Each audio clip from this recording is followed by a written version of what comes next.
This film is about a piano player. Earl Father Hines. What a man. Earl Father Hines is a jazz musician, arguably the greatest still alive. This Sunday it's his birthday, his 70th, but he still plays concerts all over the world and regularly does 4 or 5 hours a night in clubs, like the one where we made this film. Hey, hiya, buddy boy. Hey. Yeah, well, How you doing? fine. Everything is fine. The rest of the guys getting No, in? you're the first one here. Oh, yeah? Yeah, come on back. All right, I'm on my way back there now. Come on back and sit down. I thought I'd I'd get go. coffee, okay? Well, you got some coffee made? Oh, yeah. Yeah, That's I've always good. got a pot of coffee. How you got the room set up, all right? Okay, take a look. Oh, that's See what you good. think of Yeah. it. Well, by golly, y'all want cream and sugar in that coffee, Okay, huh? all right. You know how you made it last time wasn't so hot. Well, man, get No, good and I'll hot. be all right now. All right. Go on and Okay. take a look All right. around. Hines was a professional piano player before the word jazz was even invented. And at 70, he's now outlived all the great names he played with. Louis Armstrong, Fats Waller, Charlie Parker, Duke Ellington. Can't get in. Nobody home. The thing that Hines has always been supremely good at is improvising. At taking a tune and changing it and reworking it and building on it as he plays, so that it comes out quite different each time. What Hines enjoys is the excitement, the bravery, the risk of jumping headfirst into a tune and then, in public, having to work his way out again.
always played from here. The way I felt is the way I always played. The way I feel. If I felt it should be a double augmented chord, I'll make it. If I feel it should be a minor seventh, I'll make it. To whatever feels good to me as far as my ear is concerned.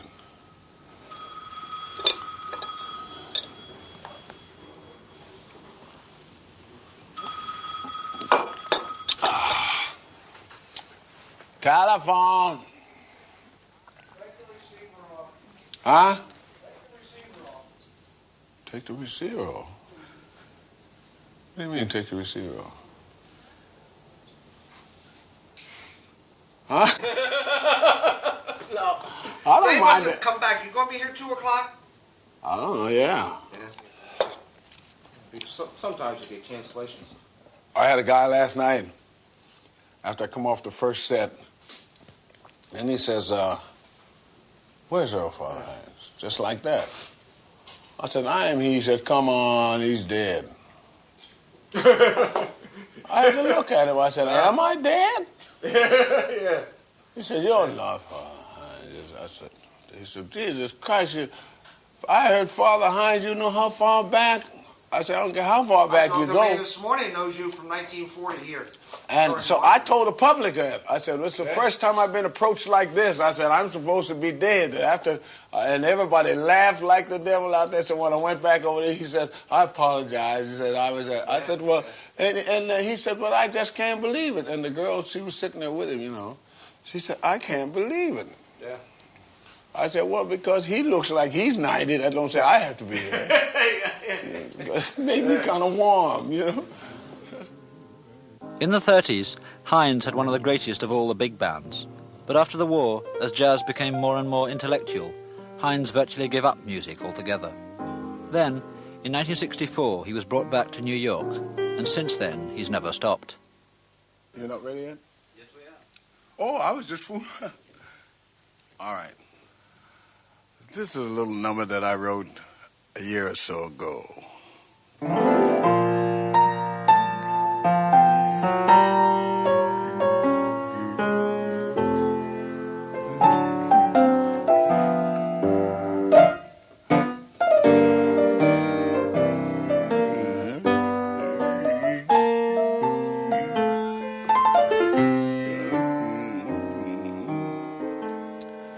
They didn't believe I could do it. Neither did I.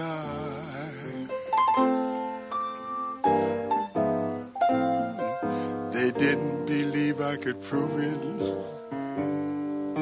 Neither did I.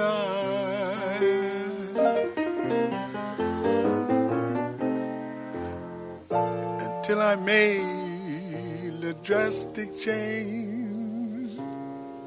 and started my life anew. I found that I could make the grade, and that's when my confidence grew. Still, they didn't believe I could make it. Neither did I.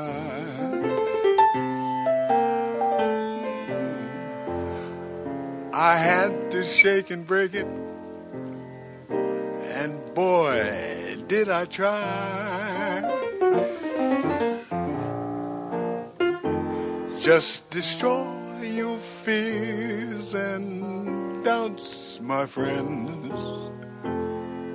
You need no disguise. Just say if anyone else can do it,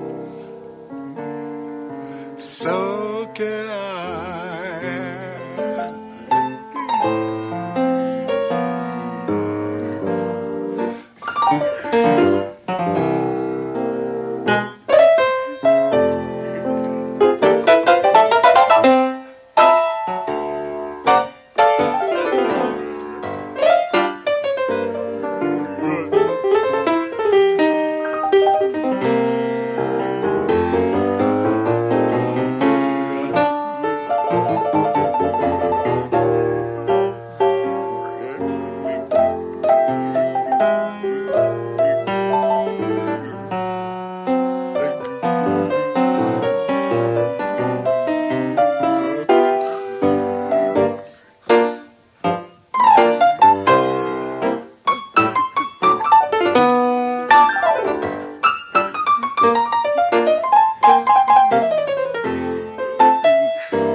Earl, when you improvise, how do you do it? What do you think of before you begin? Well, take for instance this particular tune. You have your chord structures already written out, and the melody is there. And naturally, the composer tries to write the melody as near to the chord structure that he has. And in doing so, I look at the chord structures after I learn the melody, and then I'm always 2 or 3 measures ahead so that I know just what I'm running into. For instance, when I'm playing this one here, I know the next chord is a C chord. So what I do this, I know that there are several relative chords. You see what I mean? I'm going into a C minor chord and right into C, or I go into a G 7th chord, which I noticed before, and then coming back to G. Now, when I go ready to go back to C, I can make anything there. A minor, C minor, a D 7th, an A flat 9th, G chord. You see what I'm talking about? You have to have a photographic mind, so to speak, when you're making improvisations of a tune before you get to the chord. I don't know whether all pianists have that same format or not, but that's been mine ever since I started to playing, because I always did like to know exactly what's hidden. That's the reason why I never did like to read a book, because I always want to get to the end first. See?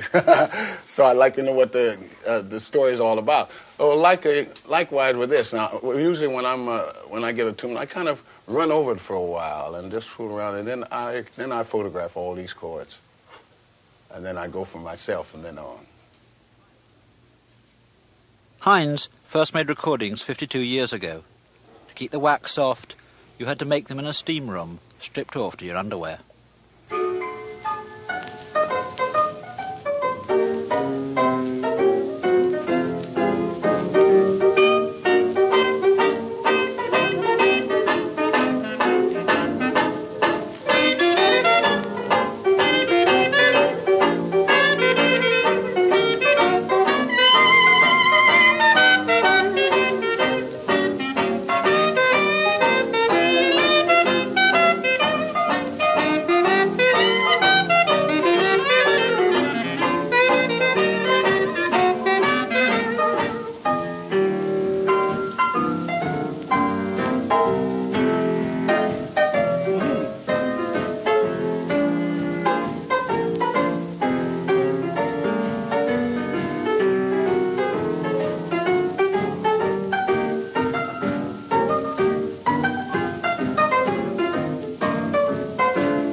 That's cute to hear that.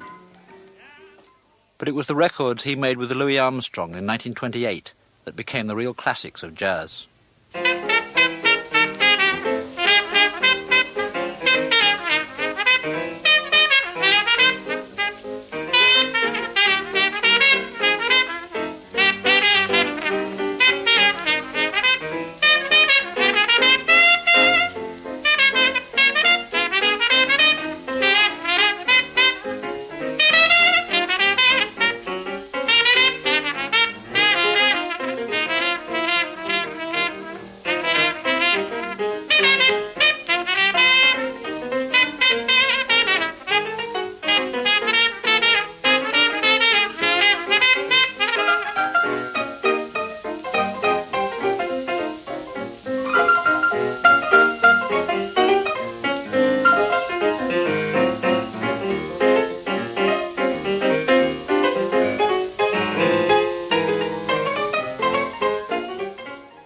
we met in Chicago. I never saw Louis before. And at the Musicians Union in Chicago, they had a union there where all the musicians used to hang out. In fact, that was the playhouse of all the youngsters, and a lot of the young men used to want to blow. Here's your coffee. Red hot. There's something. Where you want me to sit on the piano? Oh, sit on the piano. All right, I'll sit up here then. Yeah. That's all right. You don't mind, Just don't drop it down in there now. Well, I hope nobody gets musical. You know. You better get musical this afternoon now. Oh, I'll try. Yeah. Don't drop it down in them. Okay, well, I'm glad you're good. It's good you're looking around like that. Did you put sugar in it? Everything's in there. Oh, okay. Yeah. I was talking. I didn't put a touch in there for you, though. Okay. I think it's too early for a touch now. You don't mind? You sort of interrupted. I was talking about Chicago. You know. You know about Chicago? No, I don't know a thing about Chicago. Oh, well, if you hang around there, you learn a few things. No, I'm not going to hang around, though. Oh, you're not? No, I've got work to do. Oh, that's fine. Yeah. That's good. Looks like you packed the house here last night. Well, that's what we're here for. That's a good piano, though, isn't it? Very good. Yeah. What do you call it, piano? I call it piano. That's pretty I'm from good. Philadelphia. No, you're not. If you say piano. I am from Philadelphia, originally. And you say piano? I say piano. What do you say? Piano? Piano. Piano. Piano. Well, I say piano. Yeah, that's just a little contrast. It's a sort of southernish like, you know. No. Isn't it from around Georgia? Well, South Philly. Oh. I wasn't really born in South Philly. You're getting worse every time. I just longer And I moved to West Philly. Well, you're from where? Pittsburgh, Pennsylvania. Right. Well, in the same state. Right, yeah. I'm just down the road a piece. That's right, up the road. No, I said down the road. You said up the road. Well, Did you ever seen the map of Pennsylvania? Is Pittsburgh?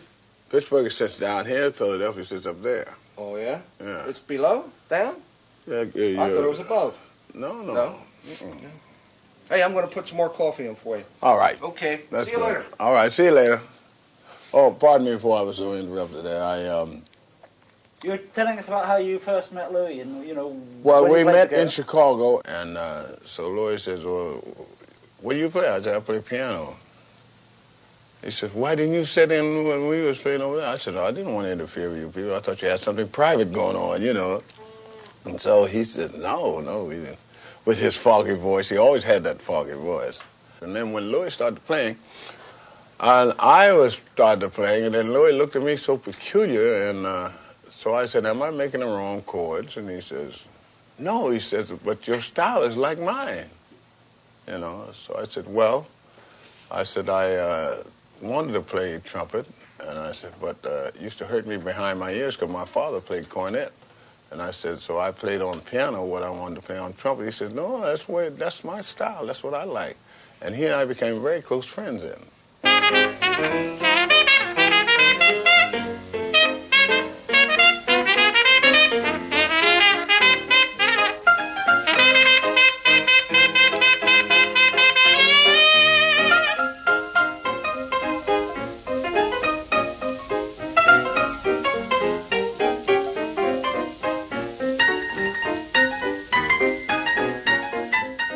It was Hines who freed the piano from the rhythm section and first gave it a voice of its own.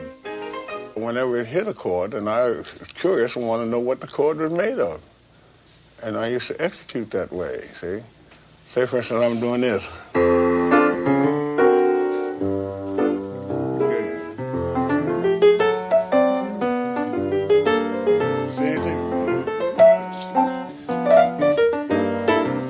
Same thing, see? So in doing that, I would then begin to play like the other instruments. But back in those days, we didn't have what they call the amplification. So the singers used to use megaphones, and the instruments were just blowing on their own. And when it would come to the piano, they were mostly upright pianos. They didn't have any grands at that time. That was to our, for us to use as far as advancement in bands. It was an upright. And so when they give me a solo, I'm playing single fingers like I was doing it quite often. In those great big halls, they could hardly hear me. So I had to think of something to do so I could cut through this big band. So I started using what they call trumpet style, which was octaves. Now like this.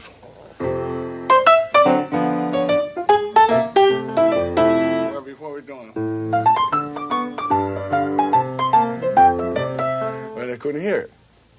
So when I started around,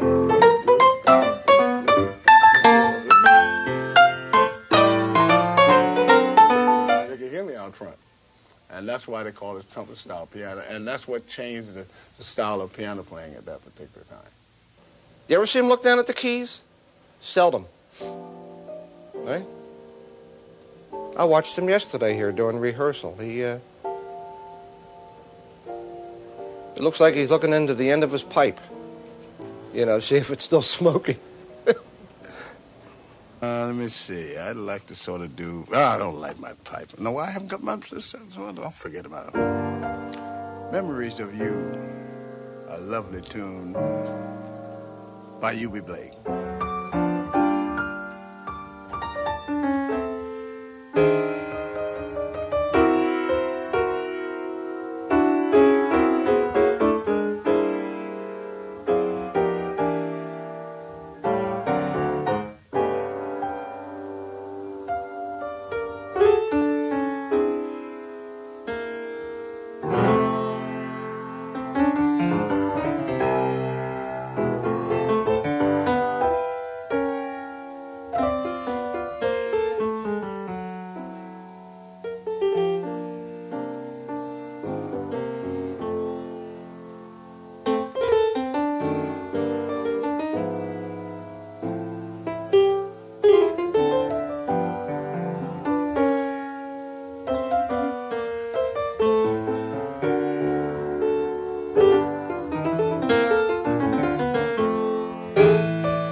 Do you know who's playing here? I didn't pay any attention to it. Earl Father Hines, would you know? No, I never heard of him. There you go. See? I told you he was too young, Charlie. don't know Earl Father Hines. He's too young. If you ask him if he knows the Beatles, yes. How about Monty Alexander? No? No. Did I? I knew you were too young for it. Yeah. Who's going to be down here? Pearl Bailey. Pearl Bailey, huh? You know of her? Yeah, I've heard of her. You've heard of her? You should have heard of her. She's on television every day this week.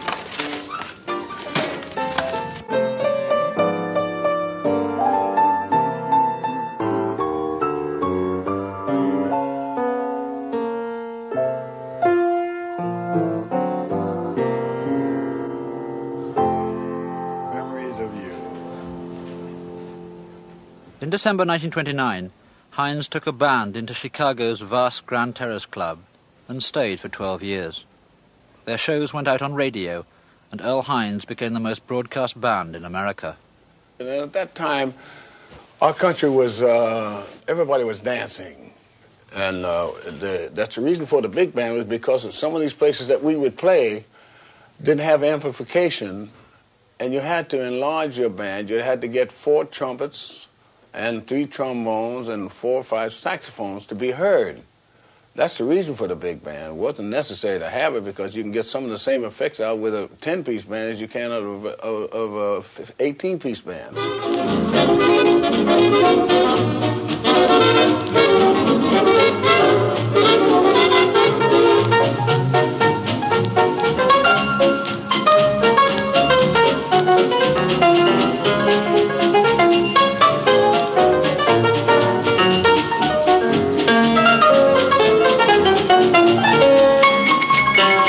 A lot of people began to tune in that little station because they'd heard so much about the Grand Terrace that they just wanted to find out through curiosity what was happening.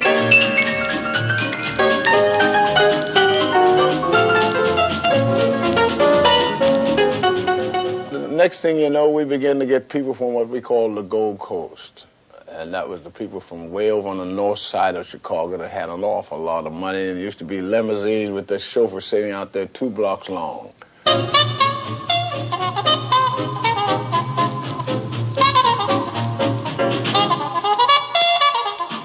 It was against the law to sell bottled whiskey or beer.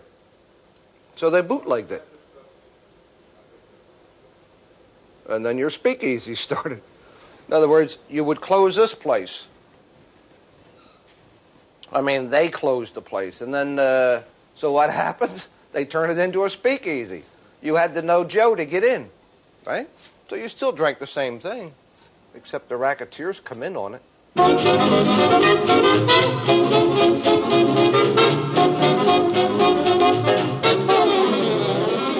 One night I was sitting in the kitchen and a guy comes back there with 3 guys, and his name was Fusco. He was a lieutenant for Al Capone.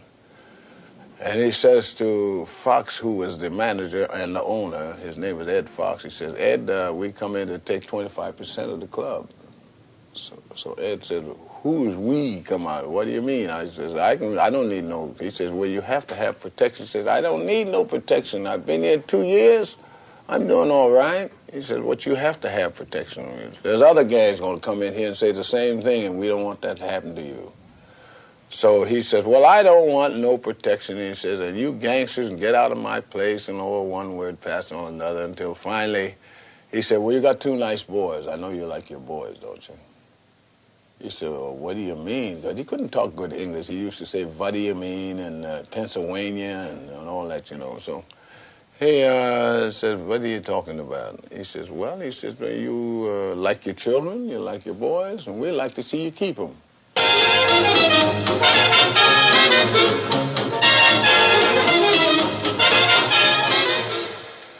Al came in there and one night and called the whole band and show together and said, now, we want to let you know our position.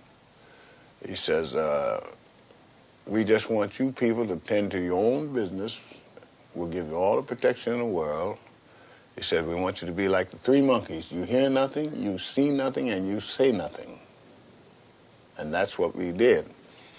And I used to hear many things, many of the things that they were going to do, but I never to tell anyone. And sometimes the police used to come always looking for a fall guy used to come in and say, Earl, what were they talking about? I said, I don't know. So well, you were sitting right there. I said, yeah, I sit on the bus too, but I don't pay attention to what people are saying.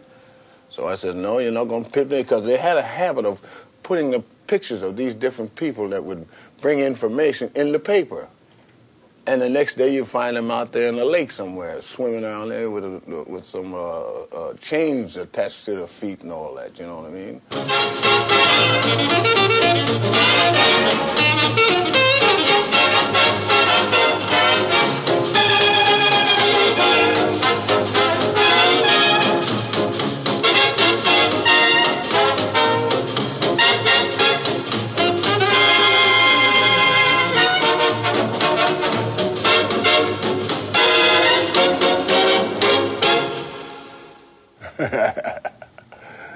I like that.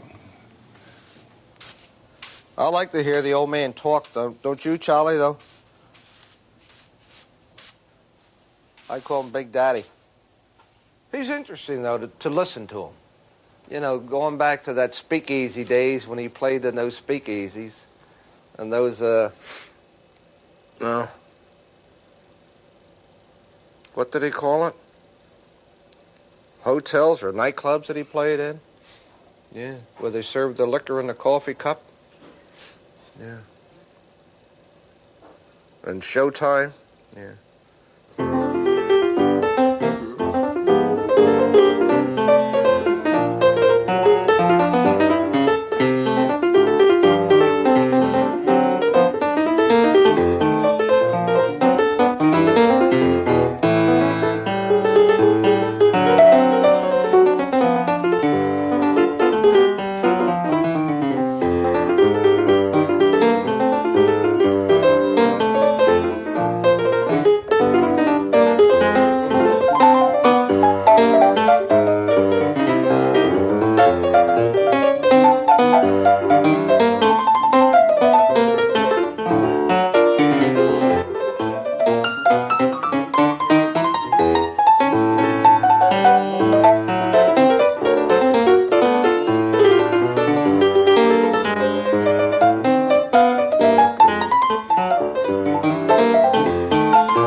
To play is that I'm an explorer. I might use that expression. I'm looking for something all the time. And oftentimes I get lost. And most times the people that are around me an awful lot know when they see me smiling, they know I'm lost. I'm trying to get back. But it makes it much more interesting because then you do things that surprise yourself, and after you hear the recording, it makes you a little bit happy too. Say, oh, I didn't know I could do that, which you don't if you're doing a lot of what you call fooling around and trying to find out just how many different chords can go into the next passage, you know. And while doing that, if you're a little doubtful, now when I was playing classical music, I wouldn't dare get away from what I'm reading. If you notice, all of the symphonic musicians, they have played some of those classical tunes for years, but they wouldn't vary from one note. They constantly, and every time they play, they have to have the music. So that's why some classical musicians, it's very difficult for them to try to learn how to play jazz.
the lyrics have a lot to do with my playing.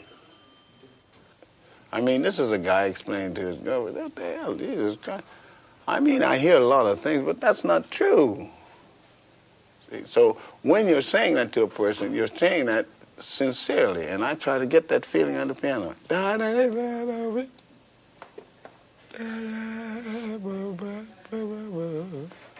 Almost like I'm trying to talk.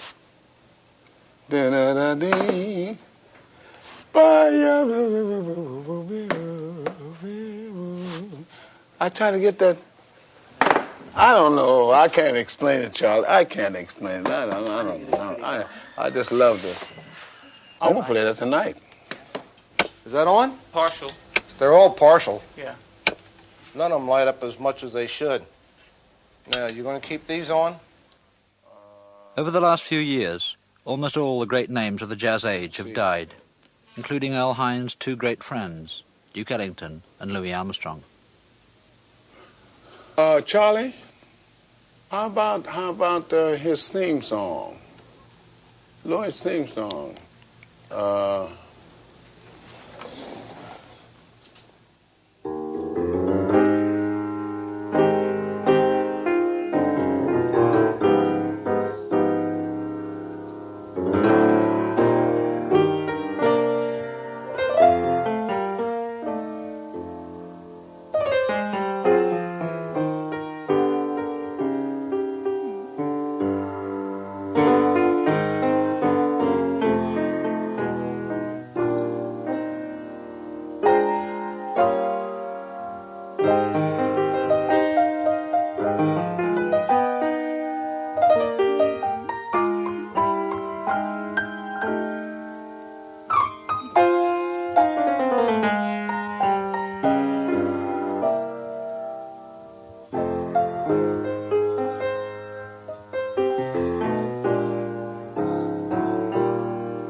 Father Hines.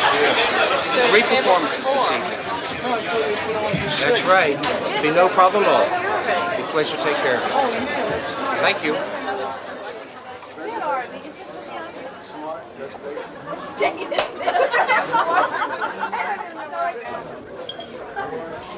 One more show and one more time, as they always say. Looking for a good audience. Thank you. Thank you. Well, I would like to give my conception